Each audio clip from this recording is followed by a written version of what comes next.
aren't that many one and doneers with Leadville. People are intrigued by it. The first, that first trip up there, that first experience it's kind of mind-boggling. You really don't know what to expect until you've done it, and then you kind of go away and you think, well, why would I ever do that again? Until maybe 2 days later. 3, 2, 1.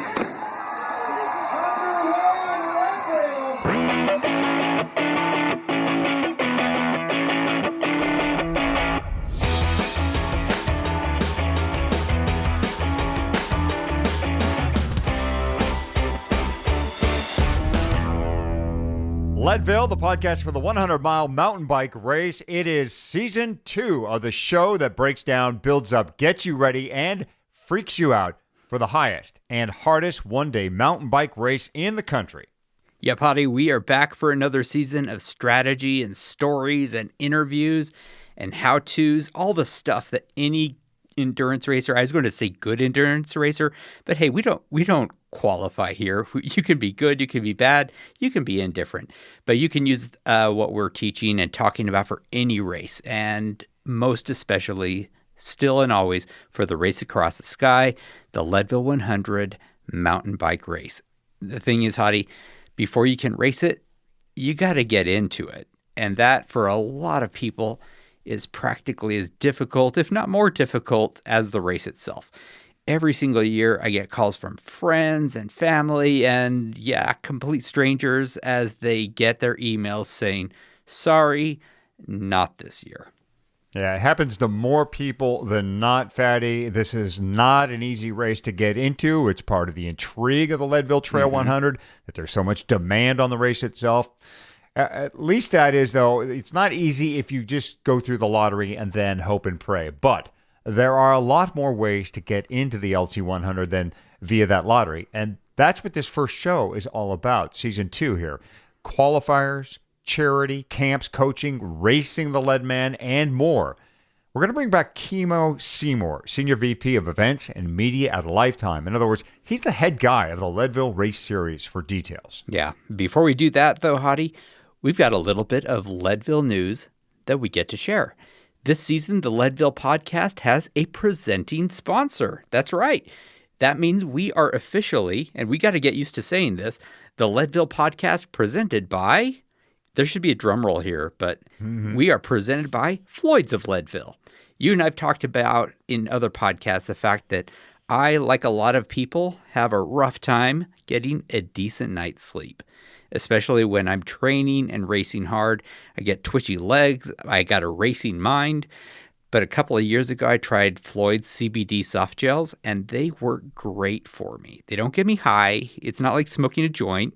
They just help me relax and recover so I can train my best. You remember a couple of years ago in a different podcast, I was talking about how Jonathan Vaughters was training me. And he was saying in that over and over, actually, that getting a lot of sleep was the single most important thing that I could do to be a strong, fast, recovered, alert racer.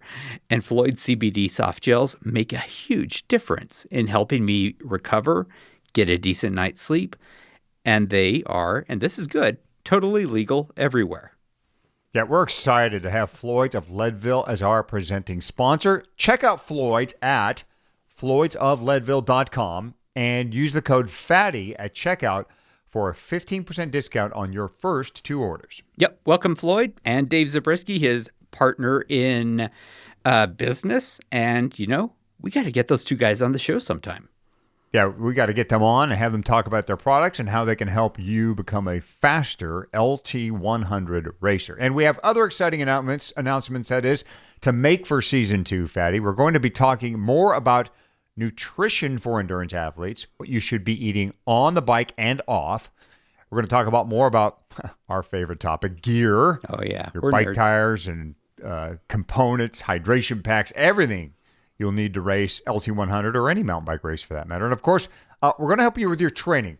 We brought experts in on all of these topics. Yeah, lots of information you can use for the Leadville 100 and for every and any endurance race. But of course, we are still focusing on this race, the Leadville 100. How to get ready for it, how to finish it, and how to be fast at it, if that's your thing. Mm-hmm. And in this episode, we're going to focus on the ways you get into the LT100. Everyone knows about the lottery, at least I hope so. Mm-hmm. And a lot of folks are at least aware of the qualifiers, but those are just two of the many ways you can get into the Leadville 100. We've got Lifetime's Kimo Seymour with us for this episode to talk about all of the ways you can get into the Leadville 100, the race across the sky. Kimo Seymour, Senior Vice President of Events and Media at Lifetime and the Leadville Podcast's first repeat interview. Welcome. It's great to have you here. Thanks very much, Eldon. Glad to be back. I'm honored to get to be the first one to come back twice and to start off your second season. Glad you're going to be doing the Leadville Podcast for a second year. I am as well. Only 8 more interviews and you get your 1,000-mile belt buckle. That's it. Or something like that. We should have something parallel like that. So a little bit of background. 23 years ago, when I did my first racing of the Leadville 100, to get in, what you needed was a postage stamp and to not wait for a couple of weeks. A couple of years later, you got a little bit smarter to send it in by FedEx so that, you got ahead of everyone. And now it's way more sophisticated, complicated. There are a huge variety of ways you can get into the Leadville 100. In fact, more than any other race that I participate in. And the reason we want you here today is to talk about most, if not all of them. Let's start with the lottery. Tell us, first of all, when do people need to have their entry into the lottery to have a chance of getting in for the 2019 race? So this year, or for the 2019 race, they need to have their application into the lottery by December 31st at 11:59 p.m. So the lottery is currently open. All right. And there's a lot of, it feels like dials and knobs for whether and how you might get in. Tell us a little bit about what preference points are, how many people get in the lottery, if you can say that, versus qualifiers, whether your chances go up or down by registering as a group. So I'll try to answer all those at once. So we certainly give some preference points to people that come out and volunteer. As you can imagine, up in Leadville, it's tough to bring in thousands of people to volunteer and help out with the events. And so many people come in and volunteer. If they volunteer for 10 plus hours a year in one season at our events in Leadville, that gets them some preference into the lottery. We also still give preference to people that have 7 or more finishes through the lottery. We know that once they've committed 7 or more times, they're probably chasing that 1,000-mile or 2,000-mile buckle, and we want to support them in that. Mm-hmm. We typically take roughly around 1,200 people through the lottery. It depends on how many people we have to hold back slots for those people that volunteer, people that get in through some of the other ways that we're going to talk about here today, but sponsors and qualifiers and things like that. But about 1,200 people every year get in through the lottery. Registering in a group, your chances effectively go up. If you say there's a group of 4 that register together as a team, if one person gets drawn in the lottery, the entire team gets drawn. So one of the ways, I'll tell you the original way I got in, I was on a team with someone who had raced, I think 6 or 7 years at the time, and was on a team with him, and they pulled Jim, and that was my lucky entry and the very first time I got into Leadville. Yeah. So, Kimo, is the lottery process a manual process? Do you folks go over each entry, or is there an algorithm at work? What's going on here? I think let's unveil this a little bit so people get a better idea of, because I think one of the things about the lottery is people feel it's just random. It's just a total luck of the draw, but it sounds like it's not so much. So do you folks actually sit down and go through every entry? So actually, what we do is we go through and we look for some of the things that I just described. So people can let us know that they'll have, as an example, they'll have a ticket if they volunteered a minimum of 10 hours the previous year. They can indicate that when they register for the lottery. Some of these other, the 7+ finishes, things like that, they let us know those things. So those ones we automatically will pull. When it gets down to the actual lottery pulling, we use a randomized number generator that ultimately selects all of the people that get pulled in the lottery. It truly is completely random. So yeah, if you mark when you're filling out the lottery, for those folks that have done it, they'll notice that there are check boxes that say, yes, I volunteered, or yes, I'm part of a team. And those get flagged right away then, right? Get kind of set aside for your folks screening. And then the rest of the names, the individuals, simply just go into a hat or a barrel that you spin around or something like that spits out the names. It's a barrel with a screen on it, but yes. Is it? Okay. It is. It's absolutely, again, it's absolutely random. Yeah. And when you say folks who have been to Leadville, or is it entered the lottery 7 times or finished 7 times? Or those are the folks that instantly jump up, that their chances are immediately higher? It's actually finished 7 times, right? Finished 7 times, okay. Right. All right. Yeah. Because, Fatty, I don't know if I've told you before, but I've actually gotten in via the lottery twice, and it's absolutely pure luck. I mean, I've just been one of the luckier guys that have been to Leadville, because I had 4 finishes at the time, but I managed to get in twice. One was a complete surprise, and I thought, well, I'm in again on the lottery. So it does work, folks. I know a lot of people are a little skeptical about the lottery at times. Like, well, I hear people say they don't even do the lottery because they think that there's no way they'll ever get in. But it does work. The lottery will work for you, and it's as far as I'm concerned, as a veteran of the race, you ought to just give it a try. Put your name in the lottery first. That's the first and best way to get into Leadville. I agree with you, Hadi. That's how I got in the first few times that I got in. Yeah, I've never had to get in by the lottery. By the time the lottery was in place, I had done the race enough times that I won't say lottery proof, but I've always had high confidence that I was going to get in. Now, up until this last year, the current year, there was a fee to enter the lottery. I think it was $15 or something, and that went to the Leadville Foundation, which is really worthy foundation. This year, if I understand right, that fee to enter the lottery is gone, and I'm a big fan of spending less money, but I am interested in why the change. It was there was actually some court cases for some other events around the country where they were challenged on whether it was truly a lottery if you had to pay to put your name in. And so because of some litigation that took place in the industry and a couple other pretty significant events, we decided that it was best just to that legally we could no longer charge, even though we were donating that money to charities. We decided it was just we couldn't charge anymore for the lottery. Yeah, better safe than sorry. No one likes to have to go to court. We're going to take a quick break, and then we're going to come back and talk about all of the qualifiers that you can use to get, or you can try to get into the Leadville 100. Hadi, question for you. Do you know how many pairs of cycling shoes you have? Mrs. Hadi likes to describe what I have in there as a shoe train. That's how many I have. Oh, so would you say more than or fewer than 15 pair? Oh, I would actually fewer than 15 pair. I'm probably around the dozen mark, maybe. Okay, yeah, and I would estimate that I have around a dozen pair of cycling shoes as well.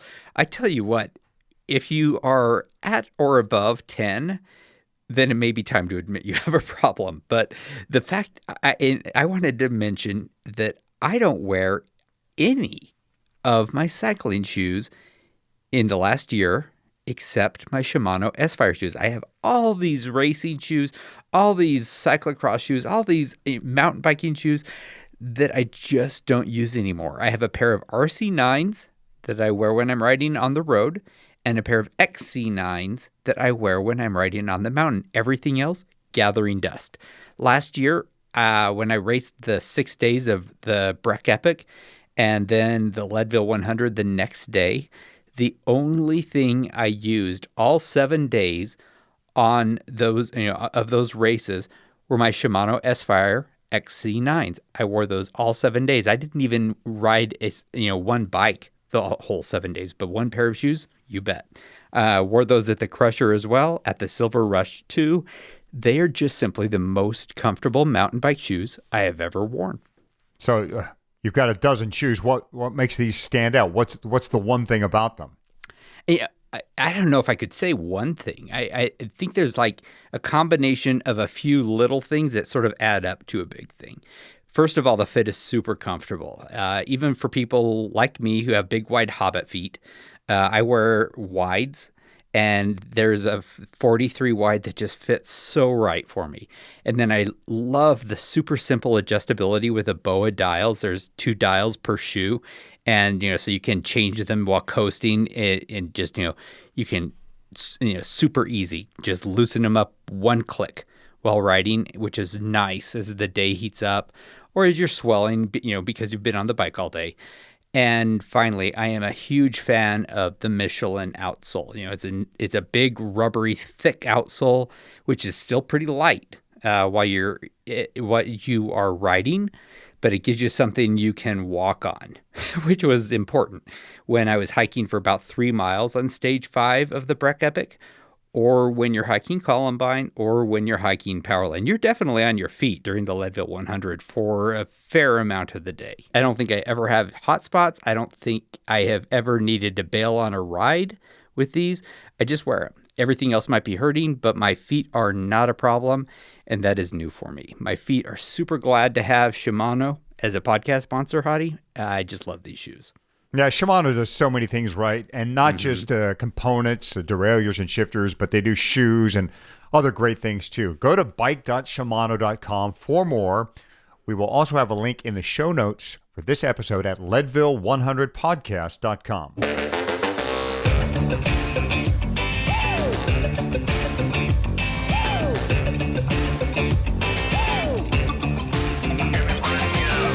Okay, Fatty, we're on to qualifiers now. I've done qualifiers, I don't know how many times. I think at least a handful of times.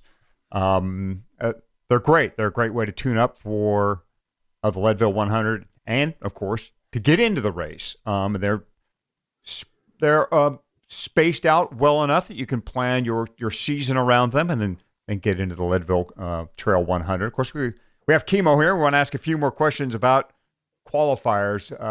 First of all, Kimo, how there's tokens at stake. Essentially, what you're racing for is a token, and the token then is applied to or allows you to get into the Leadville Trail 100. How does the token system work? Do you get a token for winning your category or placing, or how does the token system work at a qualifier? So, one of the things I heard from Ken and Marilee back when we were starting this qualifying series of events was they always wanted, every average Joe or Josie that wanted to take a run at Leadville, that could throw their leg over a bike, should have an opportunity to race. And so we decided when we launched the qualifiers a few years ago, about 6-7 years ago, we would split up the really 2 ways that people could get in at a qualifier. So we take about half of the slots that we have at any given qualifier, and we award them to the top finishers in each of the age groups, and we distribute them based on the number of people in the different age groups, and we make sure every age group has at least 1 slot.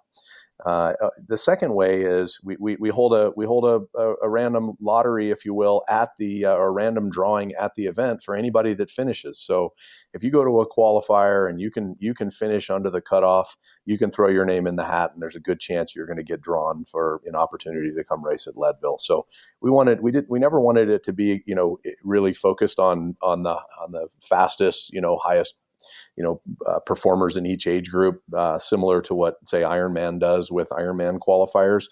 We really wanted to provide an opportunity to anybody that was willing to throw their leg over a bike and give it a shot, and could show that they could get through a qualifier under the cutoff time. They should have a chance to get to come race at Leadville as well.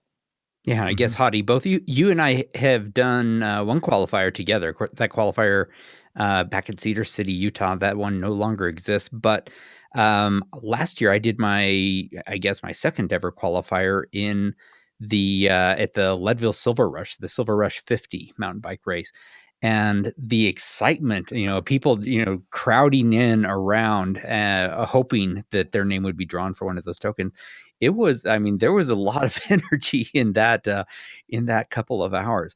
So there are how many tokens per race that you can either win by being super fast and winning or placing in your category, and how many are drawn? So they're always divided 50-50, and they vary by event. So I don't have the numbers in front of me. I believe we're still doing, Silver Rush and the Leadville Stage Race each have, 100 slots to qualify or get drawn in the lottery. And we split those 50-50. And then I believe the other qualifiers, they vary. So Austin Rattler, Wilmington Whiteface, Lutsen 99er, Tahoe Trail 100, and the Barn Burner. If you go to our website, you'll see how many coins we're giving out at each of those events. Okay, so the more racers, the more tokens. So your chances aren't necessarily worse when you go to one of the events that has a lot of racers. Let's tell us a little bit about when you can use the token, because that is something that I didn't really understand initially. Can, say I race the Silver Rush in 2019. Can I use it just a few weeks later at the Leadville 100 if I happen to get a token, or do I have to postpone to the 2020? How does that work?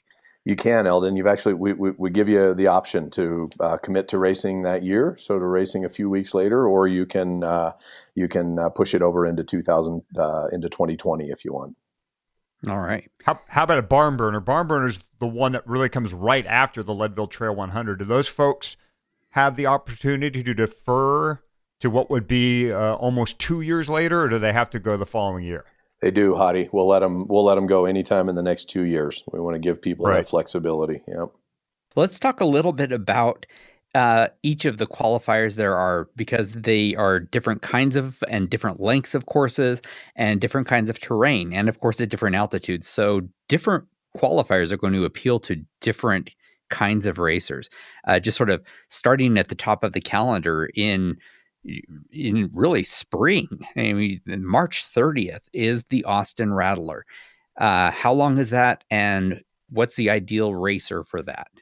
So Austin Rattler is a 100K course, so a little over 60 miles. That one is now 3 laps on the current venue and course. It's about half dirt road, similar to what a lot of the Leadville course is, and then about half single track, and that really makes it challenging. It's a pretty tight. It's a very flowy, non-technical single track, but it's tight. And so it really shakes up the race. It's kind of a drag race on the dirt roads, and then you hit those single tracks, and it really and then it gets it tightens down and gets a little more challenging to pass. But it goes kind of in and out of single track and dirt road, so it's a nice variety. And Wilmington, tell us a little bit about the Wilmington Whiteface. That's another 100K race, and that is just before the beginning of summer. It is right at the beginning. I think it's June 1 this next year, if I recall. Another, again, 100K. Similar to Austin, but I would call it more Jeep roads, if you will. So a little bit, the course can be a little bit rougher than some of the dirt roads down in Austin, but it also has a fair amount of single track, and it has significantly more climbing than the Austin Rattler. So a little bit more challenging. It's really the one opportunity for people from the Northeast. Wilmington Whiteface is just outside of Lake Placid, New York, and so good opportunity for people from the Northeast to tackle a qualifier early in the summer. Now the Lutsen 99er, is that the newest one you guys have? No, it's about it's maybe 6 years old, and so it's about the same as the others. That's one that we had started. Again, I think about 6 years ago, and it is up in northern Minnesota on the northern shore, and fantastic race. We have multiple distances at that race: 39er, 69er, 99er. We have a kids race there. It's really a pretty fun weekend festival type of event. So by 99er, is that kilometers or miles? That one's actually miles. Okay, Ooh. so we're getting to actual Leadville-like length, and we're getting further into the season, and we start having a qualifier practically every week, beginning at this point. So that's on at the end of June, 6/29, and then we go on to the Silver Rush 50, and that is July 7th this year. And we've talked about this one last time you and I talked, Kimo. Mhm.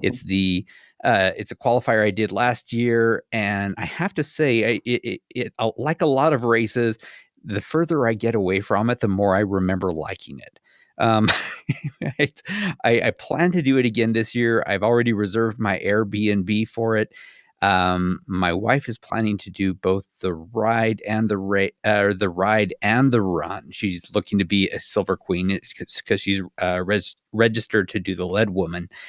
And I want to talk with you a little bit more about this one later in the show, because there is you flipped the order. It usually is the ride on Saturday and then the run on Sunday. And this year you're doing it in the other direction, where you're doing the run first and then the next day the ride. I have a hard time picturing being able to do a hard ride the day after a 50-mile run.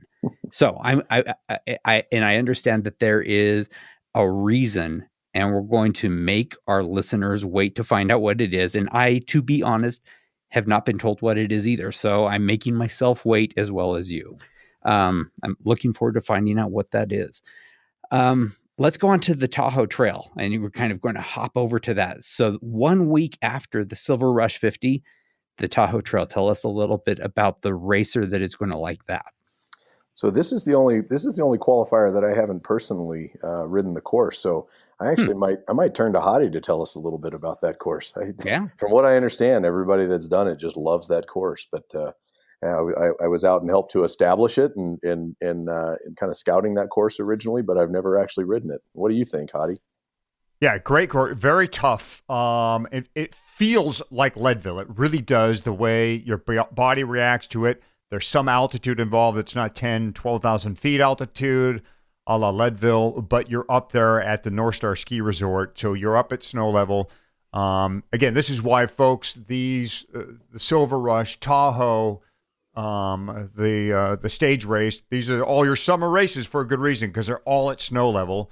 And Tahoe, in fact, one year at Tahoe, we were delayed. I think it was the second year I did it. We were delayed by 2 weeks. I had to push the race off because the Sierra had so much snow that the course wasn't ready to run. But Tahoe is a lot like Leadville. You know, a limited amount of single track, maybe a little more single track than Leadville itself, but limited. More wide open fire road on the rough side. You can get a lot of dust there too. So be ready to deal with a little bit of that. Certainly some climbing involved. 2 big long laps.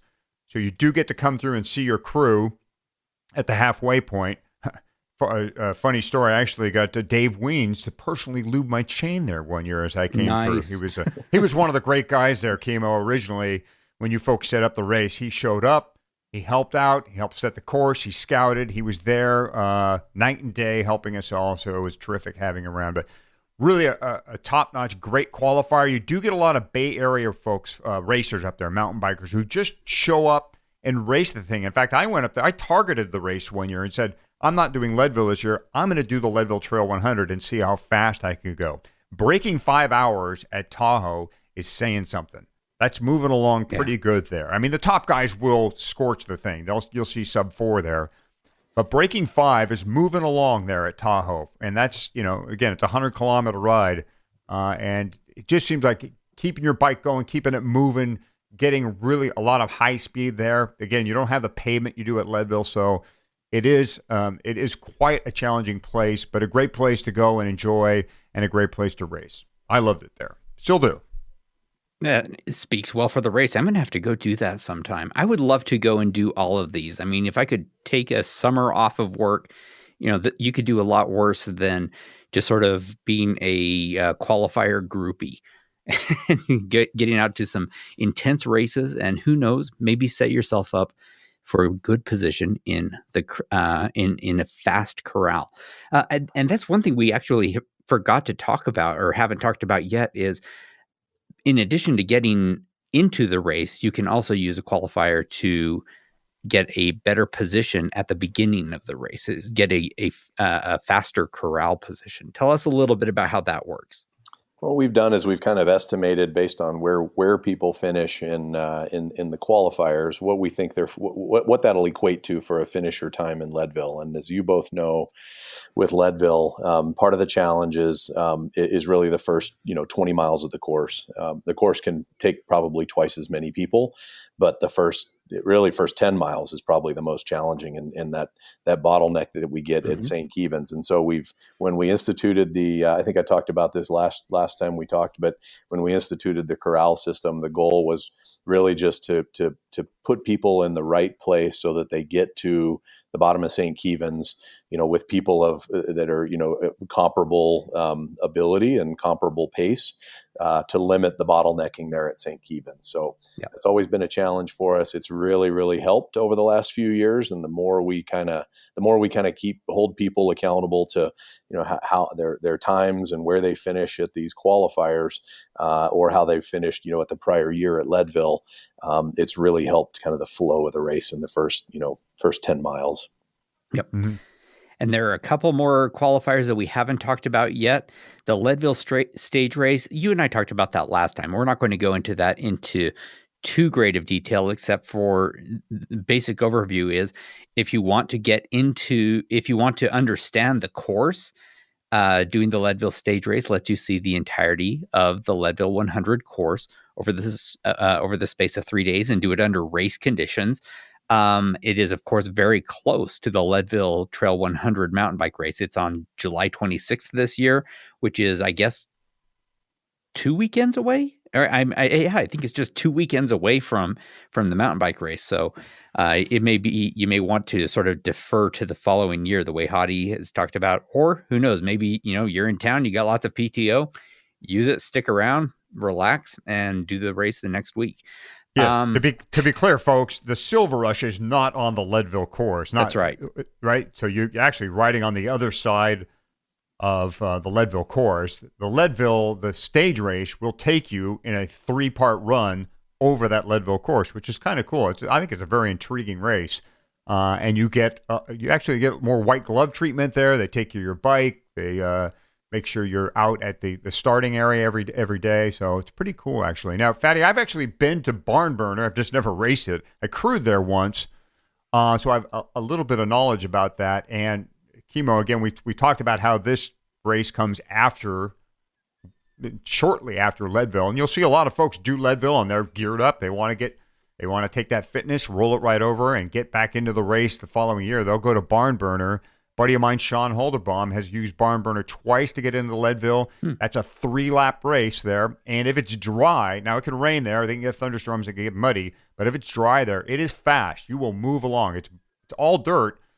But if it's dry, that's a fast course and good for somebody who can keep with a fast group. It really is. It's Hadi. It's a great course. I actually founded that event years ago with my partner Mike Melly, who still works with us here on the Leadville Race Series as well. And we founded that race probably 10 years ago, and it was actually a 4-loop course, and so it really yielded itself nicely to offering shorter distances and relay options. So basically a 25, 26 mile loop, fair amount of climbing. It's up at altitude, up at around 8,000 feet in northern Arizona. Very fast course, very, very little technical. As you know, there are some rocky sections, that can reach up and grab your tires and do some damage. But, for the most part, very rideable. Great entry level type course, and really, again, a family oriented type of venue and experience there. So yeah, it's a great way to if you've got a little bit of fitness coming out of Leadville a month later, it's a good way to kind of keep that fitness up and get, check the box to get into next year if you're looking to.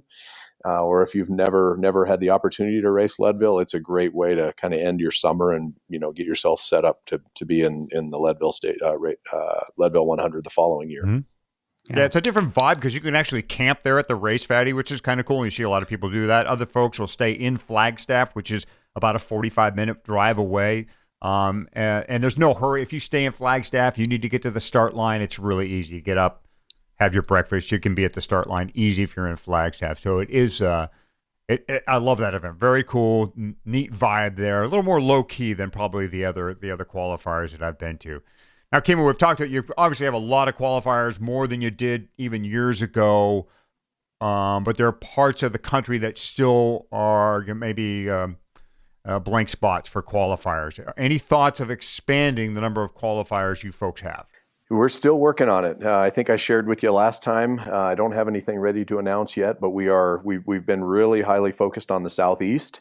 It's an area where we get a lot of racers that come from the Southeast. There's a lot of great venues and courses around the Southeast. There's actually some great events that might fit well into the qualifier series. So we're certainly we're still looking and definitely want to add. We need to expand outside of the summer as well. So as you mentioned, these the high altitude events, you're pretty much bound to the pretty tight window in the summer just because of snow conditions. So we need to spread the calendar a little bit too, as much as we need to spread it out geographically. Suppose, since you are traveling already and your number one priority for doing any of the qualifiers is to get into the Leadville Trail 100, what race would you recommend someone travel to go do? I'll tell you personally, I would do, having had the opportunity to do most of them. I think they're all great events. They're great courses. But Leadville Stage Race is the one that, if you can only do one, it's a smaller event. It's more intimate. It is a little bit more of a white glove. We valet and clean and lube your bike every night, and you don't have to worry about hauling your bike back and forth. And we've got transportation for you to and from each of the transitions, the starts and finishes each day. And it, on top of it, you get to experience the Leadville course. So yeah. The two ways that you can experience the Leadville course, we'll talk a little bit later about the camps. But the Leadville Stage Race, and even 2 weeks out for me personally, going and riding 40, 42 miles and then a 20 miler the next day, which is really, Columbine is just a big climb and a big descent. Mm-hmm. And then coming back and riding back into town the last 40, 42 miles on the third day. That's a nice training weekend 2 weeks out from Leadville as well. So if you're lucky, if you're already into Leadville and you want to get yourself a better starting corral position, or if you're not in yet and you want to do something that you could feel comfortable, you'd be able to come back 2 weeks later and race well at Leadville. I think it's actually great timing. So it's a great event. Certainly much more low key, but really just a fun environment. Let's go ahead and make that the last word on the qualifiers. Take a quick break right now, and then we're going to come back and talk about volunteering, the Camp of Champs, getting in by charity, and one or two other ways you can get into the Leadville 100. Hadi, on some episode of this show, I have got to detail the bike that I am going to be building for my 2019 race season, which will, just like my bikes from last year, be using the NV M525 wheels, an M5 bar, an M6 stem, and an NV seat post. You can kind of see a theme here. But of course, NV is not just about mountain biking. And you've been doing a lot of your riding and racing on gravel lately, right? Yeah, and Envy's jumped straight into this game, as they should. I mean, they have such a fine reputation with off-road equipment. There's no reason for them not to be in this new gravel adventure riding arena, and they have the G23 wheels out right now, which is a gravel focus wheel. It's just not a mountain bike crossover. They've specifically looked at that category of wheel and developed a wheel for that, the G23 gravel wheels. They have a gravel bar right now with a nice wide flare on it. Those are the things that have caught my eye in the Envy lineup. Yeah. And they are so nice. And, there is, of course, the function of these things. But have you ever seen an Envy item that is ugly? No, they're quite attractive. Yeah. I mean, I have Envy stuff already. I am a dedicated user of it. There's not a day goes by where I don't have their handlebars on my hands or their forks not under my head tube. So yeah, they make good product up and down, not just mountain bike, which we talk a lot about here, but any bike you might have, or you need a fork or this new set of handlebars, a stem, a seat post, they've got that stuff for you in composite form. Oh, yeah, absolutely. And of course, you can learn more about all of Envy's wheels and components, many of which seem like they're made with the Leadville 100 in mind, but which in fact can handle anything you throw at them on any terrain, road, gravel, or mountain bike. And just check it all out at Envy, that's ENVE.com. Okay, Fatty, we're going to talk about something that, boy, I could use a lot of improvement in my life. That's volunteering. I could stand to be a little more charitable, I think. All take and no give is no way to go through life. You can't just, be a soloist out there. There's community, and Leadville's done a great job of reaching out to others and trying to help and trying to do something for their community while staging one of the great races in mountain bike history, which means they need people to help them put on this great race. It's called volunteering. You have to volunteer. And they need folks out there every year. I mean, any race organizer will tell you they can't put their races on without the help of volunteers. Now, the bonus here, Kimo, I guess, is volunteering can help you race the Leadville Trail 100. Is that not right? That's correct, Hadi. We do need a lot of help out there. It takes, hundreds of volunteers to pull off these great events. And so we, many of our volunteers do it with the hopes of that getting some preference into the lottery. And we certainly do give preference to people that have volunteered. As I mentioned earlier, the minimum number of hours that we ask is for 10 hours. Now, that being said, if we had 400 people who did 10 hours, well, we probably wouldn't be able to take everybody, but we haven't had that problem. In all of my time that I've been here, anybody that's volunteered 10 hours or more has applied to the event has been selected. So Wow. it is a good way to it's a good way to get in. We certainly, it is by preference, and if we as we have people that volunteer more, we have some people that volunteer 80 hours in a summer, and so we certainly give a little bit more preference to people that put in a lot more time for us. And but yeah, that's a great opportunity to give a little bit back, and then have an opportunity to come back and race. Right. Now, suppose I live closer to Austin than I do to Leadville. Can I volunteer for the Austin Rattler, or do I need to volunteer at the Silver Rush, or for the Leadville 100, or for the marathon, or for one of the other Leadville events? Just at the events up in Leadville. Okay. All right. So there are a couple of guardrails there then. So 10 hours in Leadville. And while we never say guarantee, you have a really good chance of getting into the Leadville 100. So Right. If you're looking for a not sure thing, but almost sure thing, it sounds like that, putting in some elbow grease might not be a bad way to get yourself into the event. What kind of help do you need at the events?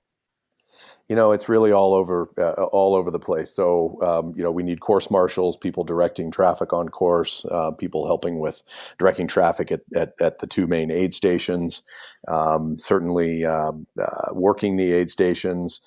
There's we have many volunteers, people that actually volunteer. I have some good friends that come and volunteer every year at just, at pre-race registration. They come in early and do, stuffing goodie bags and things like that. They get in all their time in before the race, and then they come out and they race.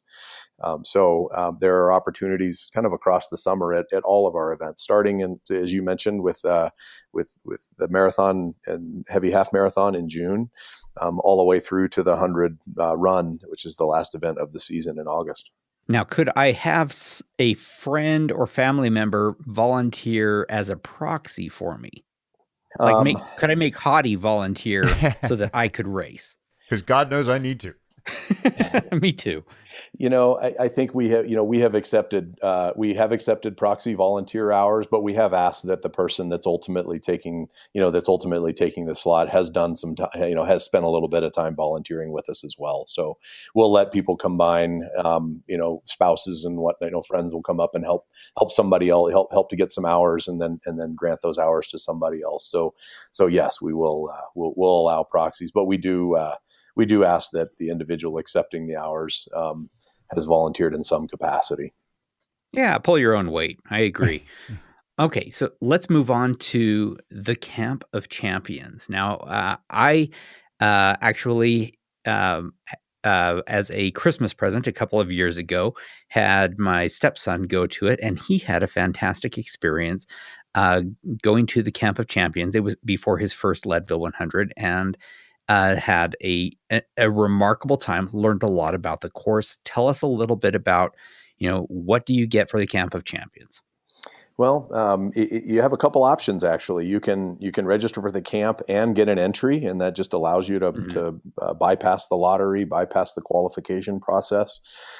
For $2,500, you can experience the camp for 3 days, have your entry into the race taken care of, and get to be a part of the experience. If you're already in the race, you don't need an entry. You can, for $1,000, you can come to camp and just enjoy the experience and getting to see the course and learning all about what to expect when you come back for the 100 ride. Let's talk a little bit about getting in through a charity slot. From what I understand, if you raise $2,350, interesting number to get to. I'm interested in how you selected $2,350 for one of these, one of your charity partners. Then you can race the Leadville 100. So actually, one of the, I guess you could say, most economical, surefire ways of getting into the Leadville 100 and doing something good for a good cause. Yeah, it's a program that we started a few years ago, to benefit some good partners, partner foundations, if you will. I think you probably know the list, the Legacy Mhm. Legacy Foundation there in Leadville, the Lifetime Foundation, Chris Klug Foundation over in Aspen, First Descents over in Eagle Vale area, Challenged Athletes Foundation. We fundraised for them. Live Strong, I think, is coming this next year. People for Bikes, Autism Speaks, and Save the Children. I think those are all the ones that we have currently that we've agreed to allow fundraising for this next year. Each charity actually sets the minimum for their own fundraising. Oh, We set a minimum at $2,350, so nobody comes in and undercuts anybody else. But most of the charities, they set their minimum somewhere around 3,000, from what I understand, and okay. I've seen some go as high as $4,000 or $5,000, and still sell out their entries. The one that the event that I'm excited by proxy for this year is the Lead Man / Lead Woman. My wife, Lisa the Hammer, she is going to go super big. She is already putting in a huge volume of running and riding, and she is looking to do the Lead Woman this year. And I know that that is something that that people will try to do. It's, I mean, Kimo, I don't know if you've ever even considered doing this, but a trail marathon in June, the Silver Rush 50, either the mountain bike or run in July, the Leadville Trail 100 mountain bike race, and then a 10K the following day. And then the, the very next week doing the Leadville Trail 100 run, which is a different course, but just as far, and, hitting that altitude above 12,000 twice instead of just once. Uh, wow. Um, it's, that is a pretty crazy way to, uh, I guess, go and use that as a vehicle for getting into the Leadville Trail 100. Do people ever do that? Say, well, I want to do the Leadville, I want to do the mountain bike race, so I'm going to do all of the races. We don't see a lot of people that are doing, that are signing up for Leadman just as a way to get into the 100 mountain bike. They're signing up for Leadman because they want to do Leadman, or Lead Woman, if Yeah. you want to call it. And so I think, it's a way to get in to the 100 bike and the 100 run, because the 100 run is a lottery event as well. But Mhm. you still have to show up. You have to run that marathon, and you have to show up, and you have to do Silver Rush, as you mentioned, 50 mountain bike or 50 run. And so it's legit, to make it all the way through. You've got to, you can't just sign up and then show up at the 100 mountain bike. So I wouldn't say that's the easiest way to get into doing the 100 mountain bike. That's for sure. No, absolutely. And like you said, it's not something where you can just say pay your $1,200 or whatever it is and then just show up for the mountain bike race. If you do that, you don't get in. You have to at least cross the starting line for each of the races leading up to it, right? Correct. That's correct. You do. Yeah. So not a good way to weasel your way into the Leadville Trail 100, but a great way to, I guess, commit an entire year to a really amazingly difficult summer. So I'm enjoying watching my wife get into just extraordinary fitness across the board. Kimo, another way you can get into Leadville, and I don't know much about this way, is a coaching program. There's a coaching program. You sign up for coaching. I would imagine it's Leadville handpicked coaches, and you get involved in the coaching program, and it includes a Leadville entry. Is that how it works? It does. This year we added that as a way for as a means of people getting in. We've done some coaching through some of our lifetime coaches that have done the races in the past. Actually, a couple of our more experienced coaches have actually done and completed Leadman, and so we've got some very experienced coaches working with lifetime training. And so yes, there is an opportunity now that we've added to buy a coaching package, highly customized, highly personalized, including an entry into the race. Got it. Okay. And do you go to the Camp of Champions as well? Or those two are separate, right? We do have a premium option that you can actually pay to have the camp included as well. So you can add that on as well. Okay. The whole enchilada version, coaching and camp. Mm-hmm. All right. And then how about for pros? How do pros get special consideration for getting in, or do you have to be a certain level of pro to get in? We hold back a number of slots each year to provide opportunities for professionals to come and race. There's certainly a lot of pros, and we haven't been able to take all of them. We want to support the people that are trying to make a go as a professional cyclist. That's a tough career path these days, and so we've always wanted to provide opportunities for pros, and some of them are, as really high level pros. They come, we get pros from around the world racing on the World Cup that come in to do the race. And for their livelihood, a lot of times there is no prize purse at Leadville, and so it's really more for, I would say, two things. One, the prestige of it, and because it does get a lot of media, it gets a lot of attention, and then honestly, it's important to their sponsors, and many of the pros are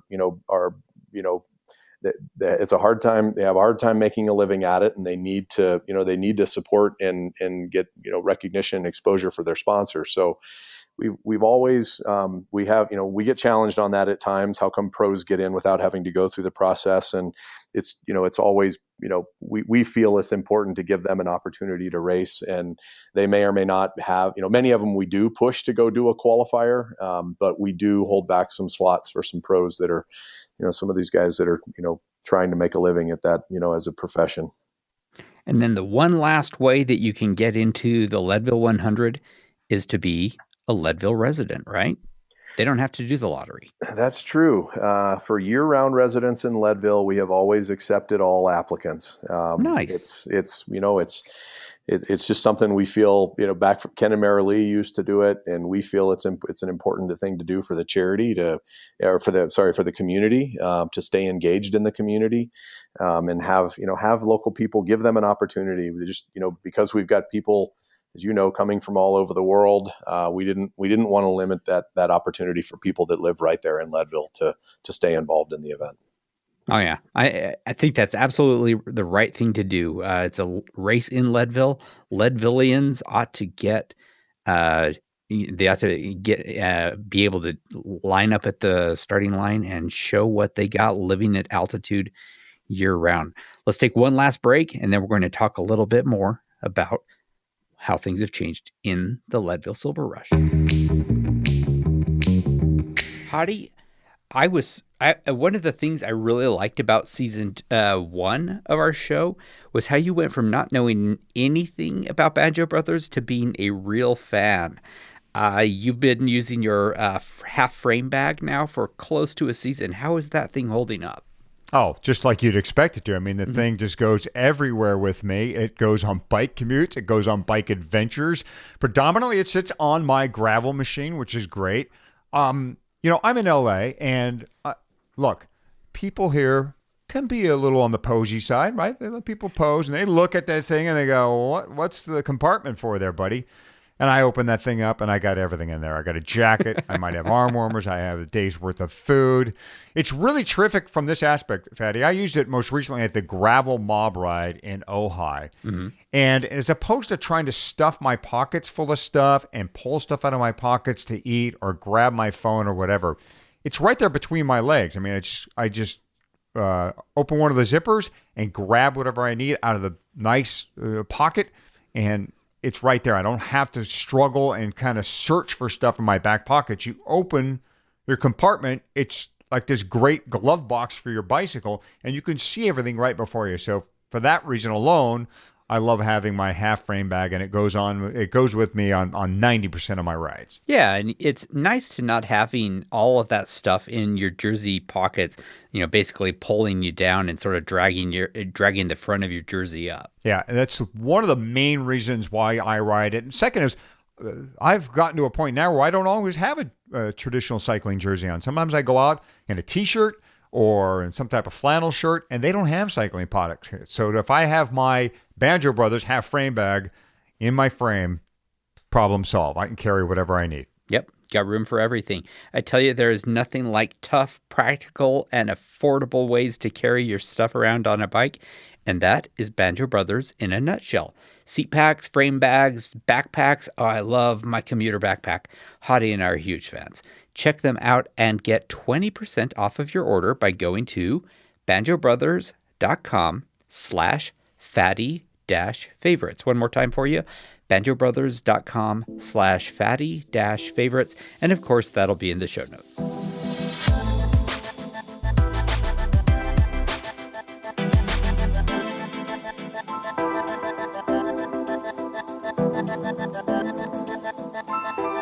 So Hottie, is my wife signed herself up for the Lead Woman this year, and we started marking up our 2019 PTO calendars. That's personal time off for those of you who don't work in a corporate environment.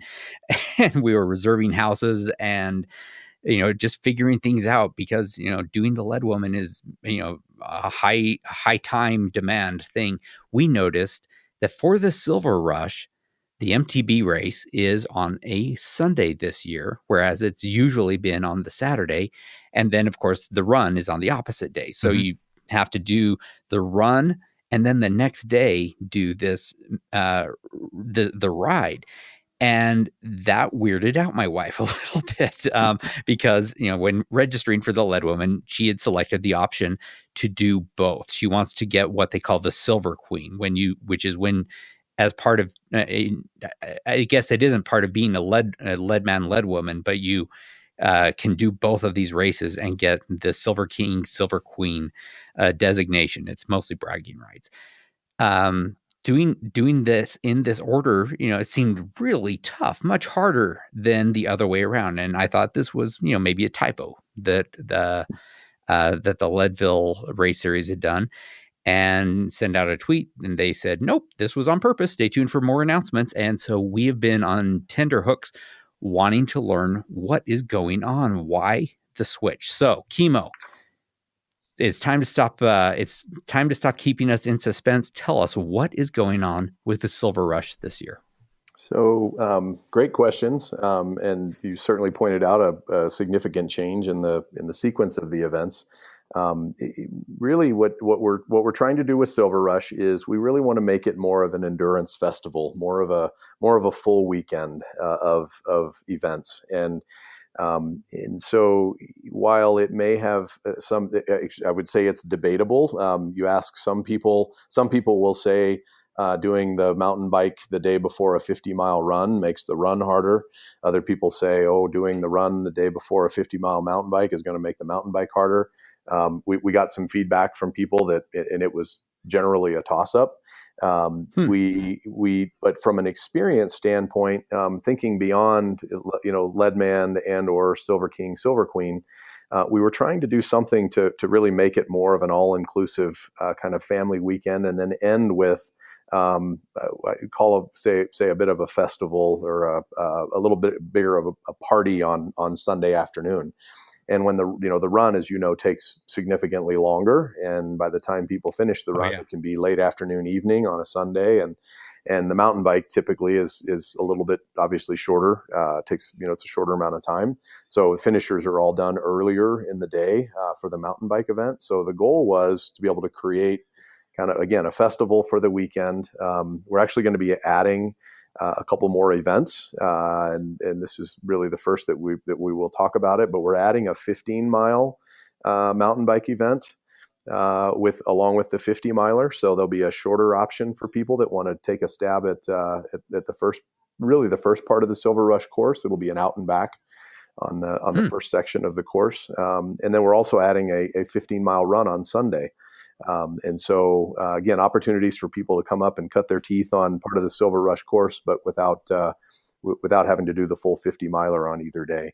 Additionally, on Saturday, we're adding a kids duathlon with a 2.5-mile bike ride and a 2.5-mile run over at CMC at Colorado Mountain College, which is right behind right behind the hill there at the start.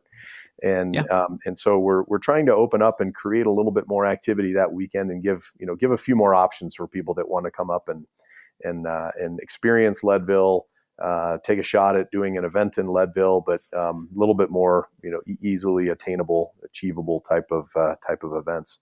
Then on Sunday we'll be able to kind of finish up with this festival, if you will, with live music, a beer garden.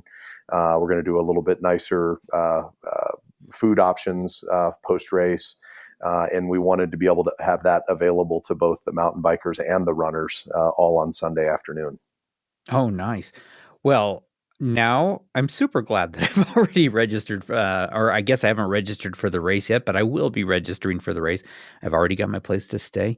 I'm looking forward to this one. Hottie, you got to come out and do this race as well. You would like the Silver Rush. It is a good race. I know what I'm doing. That kids race. That sounds great. Would you say that was, Kimo? A couple miles and then a couple more miles and then beer time, right? That's about it. Is there an age limit for the kids race? Don't answer that. All right. Well, let's do a quick lightning round for this. We posted on the Leadville 100 mountain bike participants public group on Facebook the question, what questions do you have for Kimo? And there were a few interesting ones. I wanted to sort of run them by. One of them is, if Peter Sagan wanted to race next year, would he have to go through the lottery? No, he wouldn't. No, he wouldn't. I hope he wouldn't. And you'd have my entry right away, Peter too. Peter Sagan has a personal invite to come to Leadville. That's right. So I think, some of the high profile, celebrity riders, I talked a little bit earlier about pros and our approach to pros. And, we've got sponsors that certainly bring pros. Peter Sagan rides a Specialized bike, and Specialized has been our partner for many, many years. And they have a certain number of entries into the race. So as an example, we'd certainly welcome Peter Sagan with open arms. There's actually been some indication of interest in the past, but I think with his World Cup racing schedule, it's a little bit or World Tour schedule, it's a little bit tough for him. But no, we do open up some opportunities like that for we would for high profile celebrities and riders for sure. I got to say, I would give up my spot in order to be able to watch Peter Sagan do this race. My good friend Rohit left a question. Do you have a sense of the applicant mix from a motivation perspective? How many hardcore racers for which the Leadville Trail 100 is a checkbox? How many events of a lifetime, the one and doneer types? How many people are battling through physical challenge? How many repeaters versus first time? Do you keep track of that kind of thing? Any interesting stats there? We do keep track of those things. And I think honestly, the thing that we track probably the most is first timers. As I mentioned earlier, we want to give, anybody that wants to throw their leg over a bike and give it a shot, we want them to have an opportunity someday. So we pride ourselves on really championing for the first timers in many cases. we want to open up those opportunities and hope that we continue to bring new people into the sport. And so, we certainly have statistics about repeaters and the number, there are certainly a lot of people that are chasing that 1,000-mile and even beyond that 2,000-mile buckle. But we're just as interested in the people that want to come out and give it a shot for the first time. And as you probably know as well as anybody, there aren't that many one and doneers with Leadville. People are intrigued by it. And the first, that first trip up there, that first experience it's kind of mind boggling. You really don't know what to expect until you've done it. And then you kind of go away and you think, well, why would I ever do that again? Until maybe 2 days later. And then you start thinking about all the things you could have done better and how excited you are to come back and give it another shot. So, we need to keep bringing new people into the sport, like any sport. And so we pride ourselves on those first timers as much as we do on the people that have done 1,000 or 2,000 miles. Another couple of questions. Here's one from John Sobecki. How about a 1-day 100K race, masters race on a modified course for the 50 or 55 and older fit crowd? I kind of like that. I mean, having a shorter version of the Leadville Trail 100. Well, gosh, of course, I fit into the 50 to 55 range right now. Well, there's nothing niche about that audience. I mean, no. I actually fit in there too. That maybe, you know what? Maybe we will. Yeah. That's a good, someday we're going to want it. Good suggestion. The challenge. Here's the challenge that we have with Leadville. While I think I think the events and the participants are generally greeted with open arms by the community. It does. We provide some or create some congestion in the town, and so there are other events that go on throughout the summer in Leadville, and we have to be respectful of those events. And so, I'd love to say we could add, multiple events, additional events throughout the summer up in Leadville, but we have to be respectful of this is people's homes, and we certainly do. While we provide, I think, great benefit to the community, I do think we have to be respectful, and we certainly couldn't have an event every single weekend, and so adding new events is certainly a challenge. I want to jump in on one. Actually, there was one I read the other day is, how could the event series, or how can athletes, I think it was, I'm not looking at it, but I think it said something about how could the athletes better improve, our ties, or improve our ties to the community because of some of the, some of the pushback that we get because of, how crowded it gets and whatnot. And, I think for the athletes, if we could, we ask you to, clean up after yourselves, being kind to the locals up there, shopping local is a big thing. The local economic impact is important to the town. And we love being able to have a positive economic impact. And then lastly, I think just, where people park and how they, being respectful of where you park and respectful of people's homes and things like that. It's just some simple things that will really help if people are willing to just, engage with some of the locals and be a little bit respectful. It is their town. It's their home. They live there year round, and we kind of invade it, multiple weekends every summer. But those are some of the things that we'd ask people to do to help us in the community. All right. Well, Kimo, it has been great talking with you. Thanks so much. And we'll look forward to seeing you in Leadville this year. We'll see you this summer, Eldon. Thank you very much. And thanks, Hadi. Good talking with you. As we put the wraps on this one, Fatty, we'd like to remind everyone that this podcast can be found on Apple Podcasts, Google Music, and the home website, Leadville100podcast.com. Subscribing, rating, and reviewing us on Apple Podcasts helps others who've caught the endurance cycling bug find us. Yep, and we are going to be posting new shows every couple of weeks through the winter. And the next episode, we're going to be introducing some new experts who are going to be giving you some great guidance on gear and nutrition and training. As we get closer to summer, we're going to go weekly again. Ideas, questions. If you got them, we'll take them. Yep. Head to the Leadville100podcast.com website. Check out that comment section and get in touch with us. Yeah, follow me on Twitter also, at Fat Cyclist, or find us on Facebook. I'm Eldon Nelson there. You're Michael Houghton there. We're both pretty easy to find, and we're both very active in the Leadville 100 MTB participants group. Leave a question there. Maybe one of us will answer it. Maybe someone else will. Mm-hmm. Good luck in your training. Thanks for listening, everyone, and we'll see you at the start line. Yeah, that's right. And thanks for listening to the Leadville podcast, presented by Floyd's of Leadville. Hey, that has a nice ring to it.